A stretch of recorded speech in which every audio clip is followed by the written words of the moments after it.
A nation still in military conflict in two foreign lands, a country struggling with a war on drugs, and a land whose infrastructure is falling apart. This is America at the dawn of a new decade. Tonight, a single guest well equipped to talk on all of these subjects. Tonight, General Barry McCaffrey. I'm Ernie Manous, and this is Houston 8.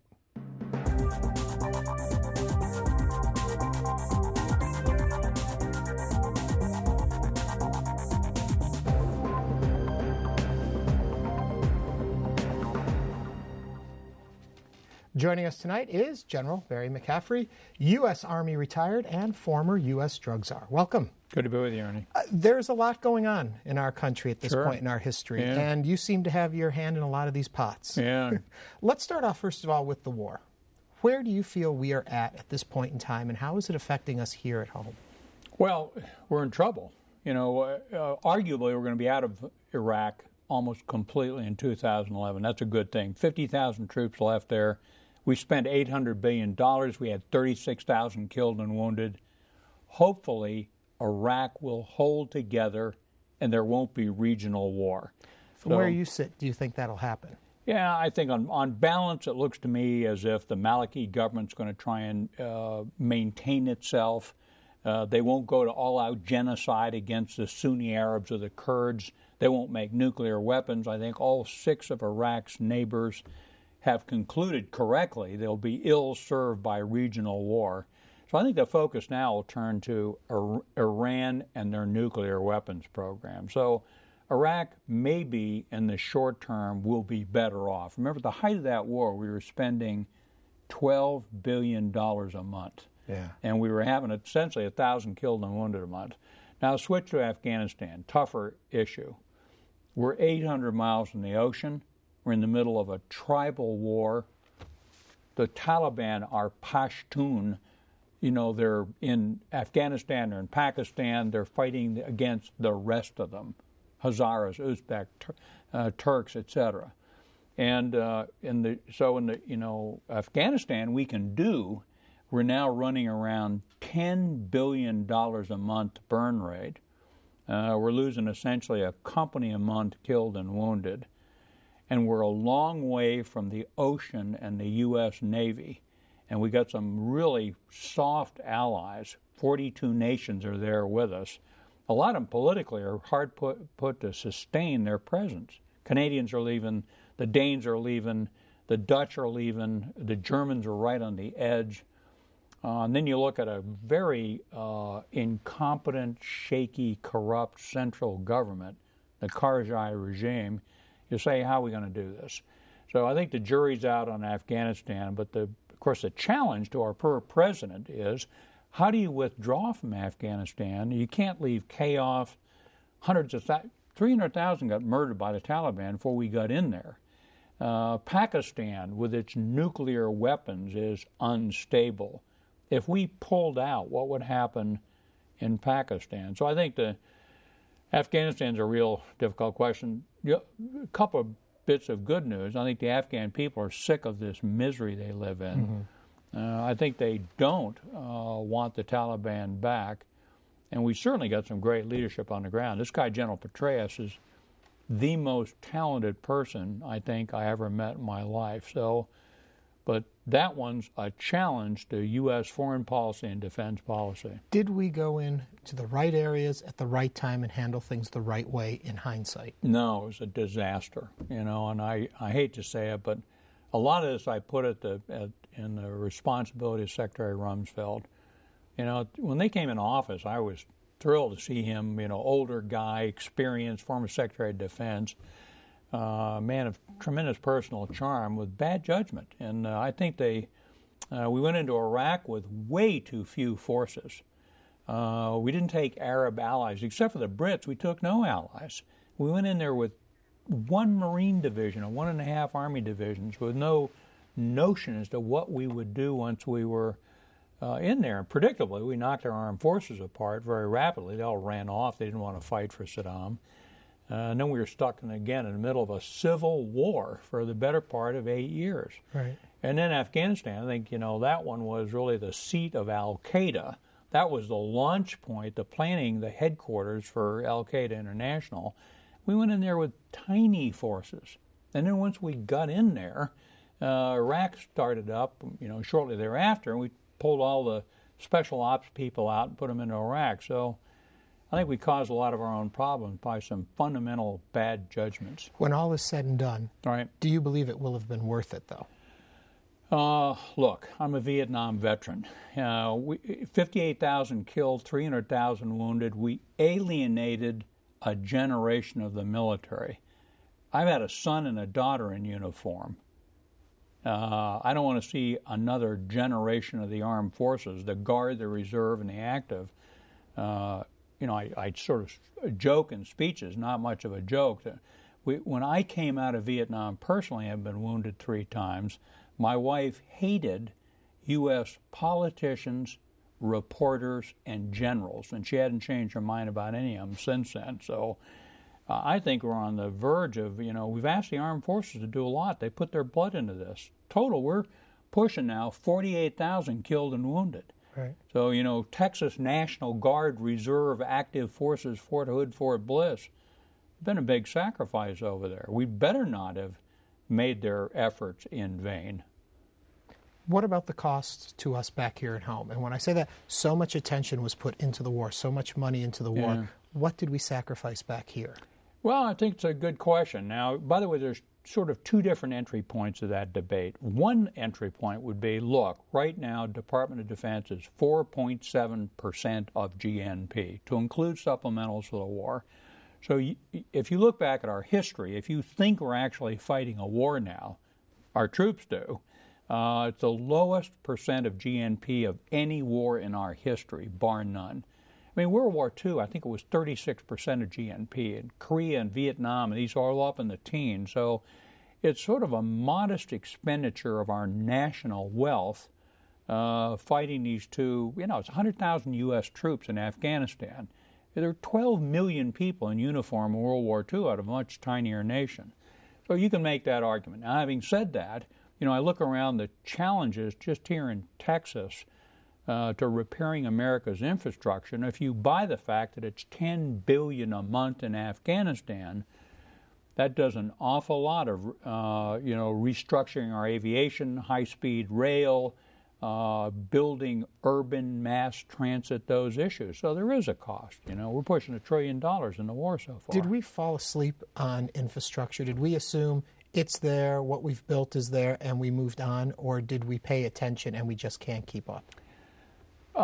There's a decent argument that the last time we had a strategic national transportation concept was the Eisenhower administration, the interstate highway system. It's just appalling. We're now at 1.5% of GNP into investment in our infrastructure. Our entire global economy and our position in it has changed dramatically. It's a north-south axis. It's Mexico and Canada. And do we have cross-border transportation systems that support that effort? Do we understand that our trade comes off the Pacific Rim now and has to come through our West Coast ports? Are we thinking about fixing America's rail structure so we can move cargo by rail as opposed to 18-wheeler trucks? Do we understand we need intermodal transportation systems? You look at a lot of our ports, for God's sakes, a ship comes up, the rail system is 7 kilometers away, truck shuttles, we just haven't thought through this. So we need a strategic concept. We need an investment plan. Our gas tax, as cars, thank God, become more fuel efficient, is dropping steadily. And that's been how we funded, in many cases, fixing America's road infrastructure. Our bridges are falling apart. Our levee systems are a flippin' disaster. I mean, if you go to Dallas-Fort Worth, or the worst place in the country, the Sacramento Delta in California, we got a levee system that's on the verge of collapse. That has insurance implications to people who are developers. So again, I think we need to focus our energy, our creative intellectual energy, on coming up with a solution and then having the public servants who will say, and here's how we're going to pay for it. See, that's the next question. Yeah. Everyone hears these things, and they're great ideas, and we need this and that, but nobody wants to pay. Nobody wants higher taxes. Nobody wants to give money. We're becoming ungovernable. You know, if we think our children and grandchildren's economic prosperity is tied up in a decent education system and a decent transportation system, which it is, then we got to sort out how we're going to pay for it. You know, pick a solution. And by the way, I think the days of the feds writing a check for it are probably gone. Mm-hmm. So we're really talking about user fees, tollways, public-private partnerships. There are ways to get the resources to invest in our own future. We've got no option. Have we gotten simply too big? Is it unmanageable at some point?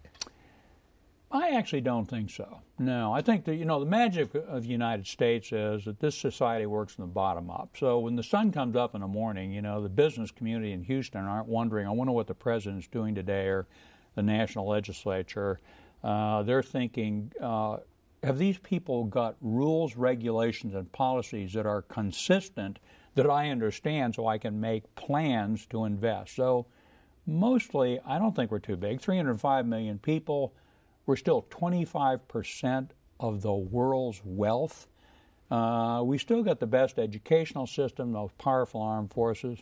I think we've got a short-term challenge. By the way, the states are working better than the federal government, and communities are working better than the states. So I think the problem is we need pragmatic consensus, wisdom in government.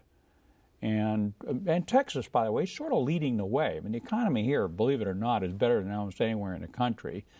You know, you got good municipal leadership. We need to get sensible, longer-term strategies. It takes 15 years to do anything in infrastructure.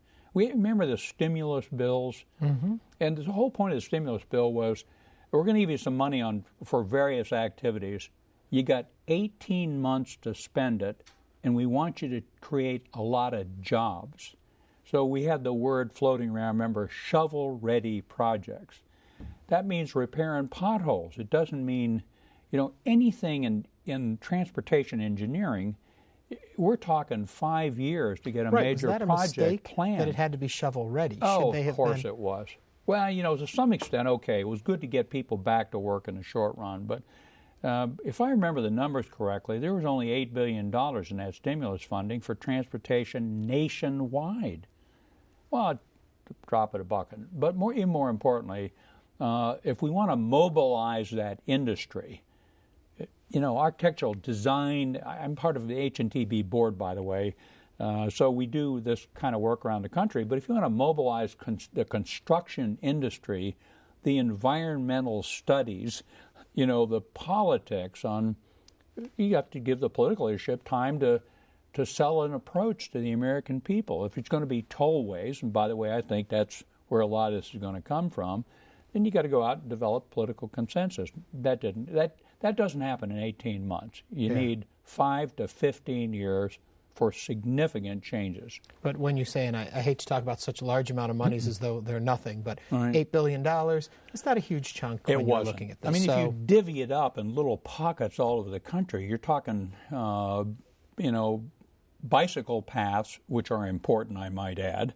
and those kind of projects, not fixing the Dallas-Fort Worth levee system, which we got to do. As a nation, to get us up to, and I hate to use the term up to code, but to get everything working as it should be today, how much would that cost us? Are we far behind in that area? ASCE gives a report card on our infrastructure, and it's been a D for the last couple of times. We are literally talking about a society that has not invested anywhere near the maintenance requirements, never mind thinking toward the future, intermodal transportation. We have got to create, as an example, a rail network that operates from our great ports, including, you know, Galveston, that sort of thing. You've got to have a port system that works, connected to a rail system, so you can move tonnages. We've got to do north-south. And by the way, Texas has some good thinking on sort of a central artery. You've got to have Canada, the U.S., and Mexico connected on the north-south axis. So some of the concepts are out there now, thank God. And I think the debate's getting at least focused to include this interview and recognizing that this is a gigantic challenge to us. We simply got to face up to it. Another hat you wear, that when you start talking about the corridor between Canada, U.S., and Mexico, people start thinking about drugs. Yeah. You spend a lot of time dealing with that issue. Where do you think we are right now with the war on drugs in this country? And is there still a war on drugs? Well, you know, the metaphor makes me enormously uncomfortable. I tell people, if it's a war, which I don't think it is, we're winning, because drug use in America has gone down dramatically overall. I mean, we're now probably just under 7% past month illegal drug use in this country. If you go back to 1979, it was probably a little more than 13%.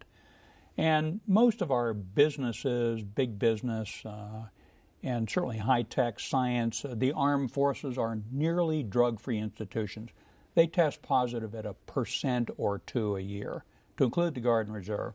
So that's the good news. Now, the bad news is that a society that has, here's a number I'll give you, if we believe it. Do we think there's 15 million of us out of 307 million that have a chronic alcohol or drug use problem? By the way, most of it's poly-drug abuse. You're not a heroin addict. You're a heroin addict who's also using alcohol. By the way, the biggest drug abuse, hands down, in America is alcohol. Devastating. Thank God for the magic of AA and NA. But we're trying to create in this country a treatment capacity commensurate with that level of addiction. Most of us aren't addicted. You know, again, we got to remind ourselves, 307 million people, 15 million have a problem. But the treatment capacity is around 3.5 million. So we've come up with some good approaches. The drug court systems now, when I started, there were a dozen of them. I got them over 1,000 before I left office. Now they're at 2,300. That has a huge impact. You know, somebody's doing street prostitution, HIV positive, 40 felony arrests last year. You get them in a drug court, mandated treatment, and then a year later they got their 2 children back and they're working, and so that's been pretty helpful. Walking into the position of drug czar, yeah, overwhelming to some degree? Well, it's sort of interesting. I wasn't a volunteer. I didn't want the job. I got asked by President Clinton a year for the re-election. He didn't look like he was going to get re-elected. One of the many issues they were thumping him on was drug abuse. And so I got called in, partially because there weren't a lot of people who wanted that job. Right, and I was a planner. And I also did tell them, though, I said, you know, I lived through when I graduated from West Point in 1964, I had never seen an illegal drug in my life. Then 5 years later, we're in the middle of the drug revolution, and we had shocking amounts of drug and alcohol abuse in the armed forces. We came out of that, and the country did.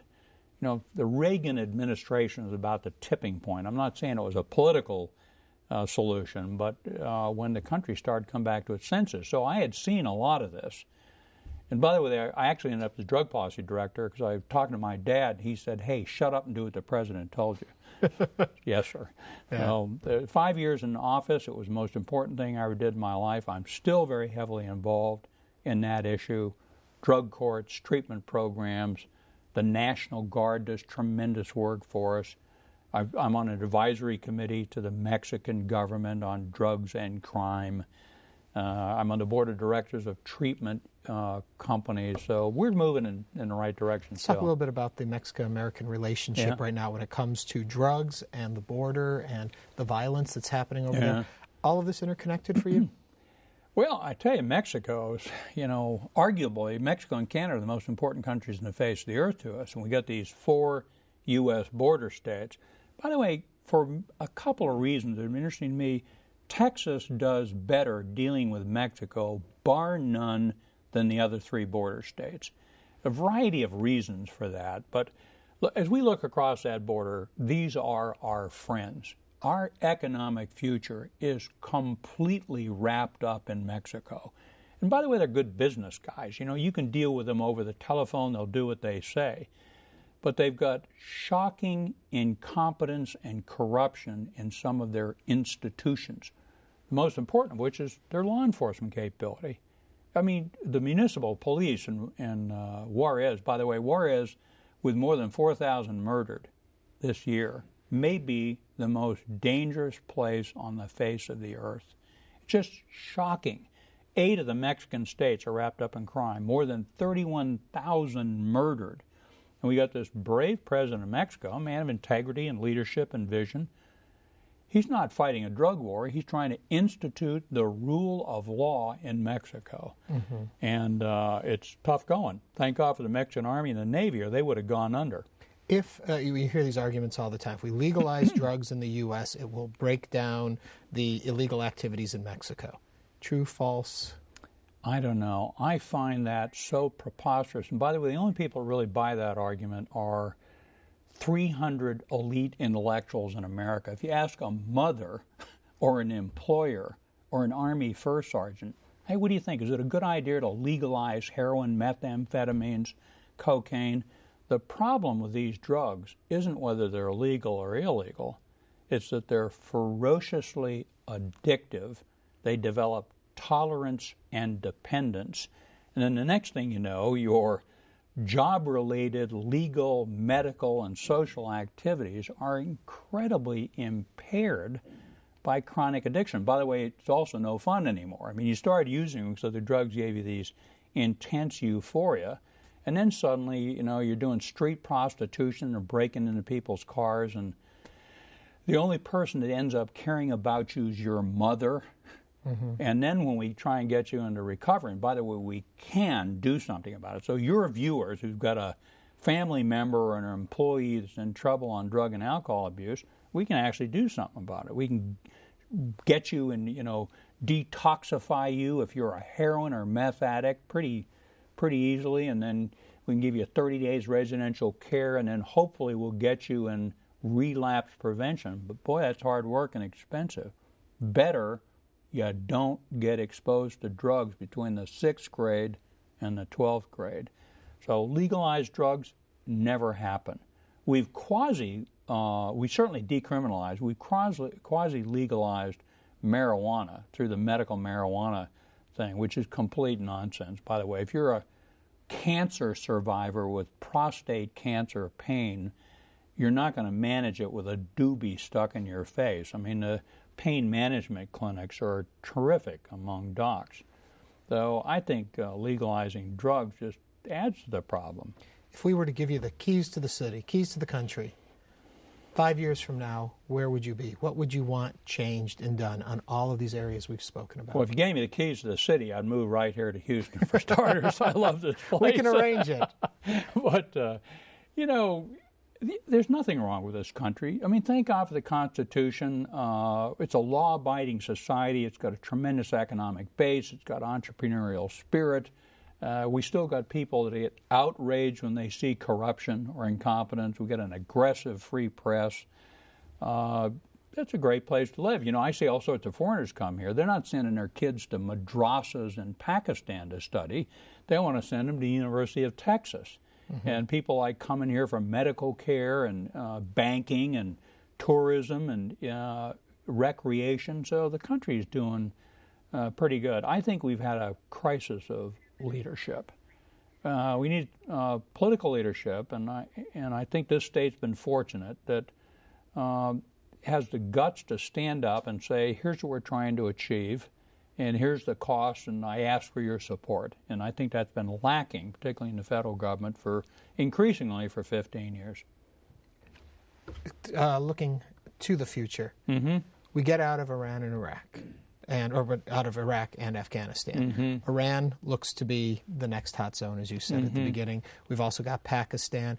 Do you see those as the next major conflicts we'll be involved in, or is there something we're missing looking at the landscape? Well, of course, the key is to not get involved in fights, to create the foreign policy, the intelligence initiatives, the allies, the diplomatic arrangements, the legal structures that prevent warfare. Warfare is almost always a bad option. It's unknowable, it costs a fortune, and the Americans, people don't stay on crusades very long. So arguably, it looks like we're going to have to relearn the Vietnam lesson all over again in Afghanistan and Iraq. You can't tolerate mission creep. You go in there to punish people that attack the American people, which was legitimate. I completely supported the intervention in both Iraq and Afghanistan. I still feel that way. They were just incompetently done. And then we tried to sort out, well, why are we here? We're in Afghanistan, a nation building. Of course we are. And they've never had a nation. It's a 14th century society involved in a desperate tribal war. And it's hard to imagine how you get your fingerprints off that. So, I think at the end of the day, we'll get out of both those places. We'll probably leave them, we got no option. We'll leave them operating after a fashion. I think we're going to be okay. You can make a good argument. This is a period of the greatest security of the American people in our history. There's no threats to our existential survival. A lot of discussion, by the way, about China and the future. Right. We'd better politically and economically cooperate with China. Well, we hope you'll come back and chat with us about it, Larry, because we are out of time. General, thank you very much for your time and your wisdom. Good to be with you. Now, each week we invite you to visit our home online at HoustonPBS.org. Simply click on the local programs bar, pick Houston 8, and you can join our online community. Read about the guests, learn more about the topic, and even watch past episodes. That does it for us tonight. Until next time, I'm Ernie Manous. Thank you for joining us. Have a great week.